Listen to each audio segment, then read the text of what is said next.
അലഹാബാദ് ഹൈക്കോടതിയുടെ ഒരു വിചിത്രമായ വിധി പ്രഖ്യാപനമാണ് ഞാനിവിടെ വായിക്കുന്നത്. പെൺകുട്ടിയുടെ മാറിനെ സ്പർശിക്കുന്നതും പൈജാമയുടെ വള്ളി പൊട്ടിക്കുന്നതും ബലാത്സംഗമല്ല. അതായത് ഒരു പെണ്ണിന്റെ രഹസ്യ ഭാഗമാണ് മാറിടം എന്ന് പറയുന്നത്, അല്ലെ?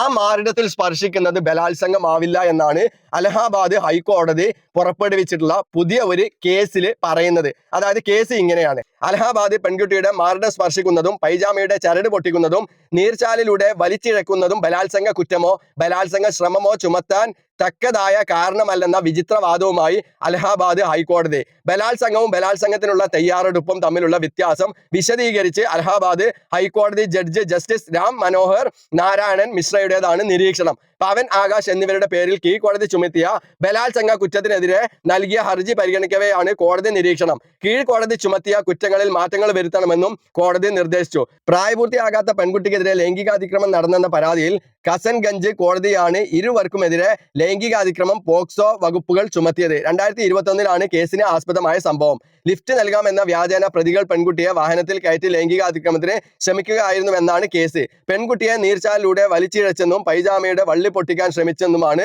ആകാശിനെതിരായ ആരോപണം. എന്നാൽ പ്രതി ഈ പ്രവൃത്തിയിലൂടെ പെൺകുട്ടിയെ നഗ്നയാക്കിയതായോ വസ്ത്രം അഴിച്ചതായോ സാക്ഷികൾ പറയുന്നില്ലെന്നും കോടതി നിരീക്ഷിച്ചു. അതൊക്കെ ഓക്കെ, സാക്ഷികളും കാര്യങ്ങളൊന്നും ഇല്ലെങ്കിൽ ഓക്കെ.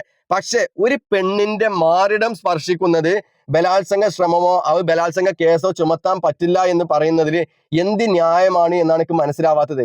കാരണം നമുക്കൊക്കെ അറിയാവുന്നതാണ്, സ്ത്രീകളുടെ രഹസ്യ ഭാഗങ്ങളിൽപ്പെട്ട ഒന്നാണ് മാറിടം എന്ന് പറയുന്നത്. ആ മാറിടത്തിൽ ഒരാൾ സ്പർശിച്ചിട്ടുണ്ട് എന്നുണ്ടെങ്കിൽ അത് തെറ്റാണ്, അത് കുറ്റമാണ്. കാരണം നമ്മളൊക്കെ കുട്ടികൾക്ക് പറഞ്ഞ് പഠിപ്പിച്ചു കൊടുക്കാറുണ്ട്, ഇന്ന സ്ഥലങ്ങളിൽ ബാഡ് ടച്ചും ഗുഡ് ടച്ചും നമ്മൾ പറഞ്ഞ് പഠിപ്പിച്ചു കൊടുക്കാറുണ്ട്.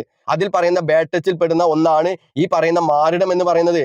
ആ മാറിടത്തിൽ സ്പർശിച്ചാൽ ബലാത്സംഗം ചുമത്താൻ കഴിയില്ല എന്ന് പറഞ്ഞു കഴിഞ്ഞാൽ പിന്നെ എന്താണ് അതിൽ അർത്ഥമുള്ളത്? ഇവിടെ സ്ത്രീക്ക് എന്ത് സംരക്ഷണമാണുള്ളത്? പല കള്ളക്കേസുകളും സ്ത്രീകൾ കൊടുക്കുന്നുണ്ട്, അതും ഒക്കെ നമുക്ക് സമ്മതിക്കാം. പക്ഷെ ഒരു സ്ത്രീയുടെ മാറിടത്തിൽ തൊട്ടിട്ട് അതിനെതിരെ കേസ് കൊടുക്കാൻ കഴിയാത്ത ഒരു അവസ്ഥയിലേക്ക് സ്ത്രീ മാറണം എന്നാണോ കോടതിയുടെ നിരീക്ഷണം? അല്ലെങ്കിൽ കോടതി ഉദ്ദേശിക്കുന്നത് അങ്ങനെയാണോ എന്നാണ് എനിക്ക് ചോദിക്കാനുള്ളത്. അപ്പൊ ഇവിടെ സ്ത്രീക്ക് എന്ത് സംരക്ഷണമാണ് കോടതി നൽകുന്നത്? ഇതിന് മുൻപ് പറഞ്ഞിരുന്ന ഒരു വിധി പ്രസ്താവനയുണ്ട്, സ്ത്രീകൾക്കെതിരെ ലൈംഗിക ചുവയോടെ നോക്കിയാൽ പോലും കേസെടുക്കണം എന്നാണ് കോടതി പറഞ്ഞിരുന്നത്. ആ കോടതിയാണ് ഇപ്പോ പറയുന്നത് സ്ത്രീയുടെ മാറിടത്തിൽ തൊട്ടാൽ അത് ബലാത്സംഗ കുറ്റമായിട്ട് കണക്കാക്കാൻ പറ്റില്ല എന്നുള്ളത്.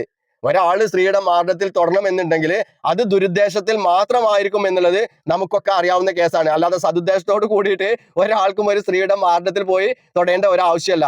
അപ്പൊ ഈ അലഹാബാദ് ഹൈക്കോടതി പുറപ്പെടുവിച്ച ഈ ഒരു ഉത്തരവ് പുനർപരിശോധിക്കണം എന്ന് മാത്രമാണ് എനിക്ക് പറയാനുള്ളത്. കാരണം സ്ത്രീയുടെ രഹസ്യഭാഗത്തിൽ തൊടുന്നവൻ ആരായാലും അവനക്കെതിരെ കർശനമായിട്ടുള്ള നിയമ നടപടിയുമായിട്ട് നമ്മളുടെ നിയമപാലകർ മുന്നോട്ട് പോകണം എന്ന് മാത്രം പറഞ്ഞുകൊണ്ട് നിർത്തുന്നു. അപ്പൊ എന്തായാലും നമുക്ക് വീണ്ടും കാണാം അടുത്തൊരു വീഡിയോയിൽ മറ്റൊരു വിഷയമായിട്ട്. ബൈ.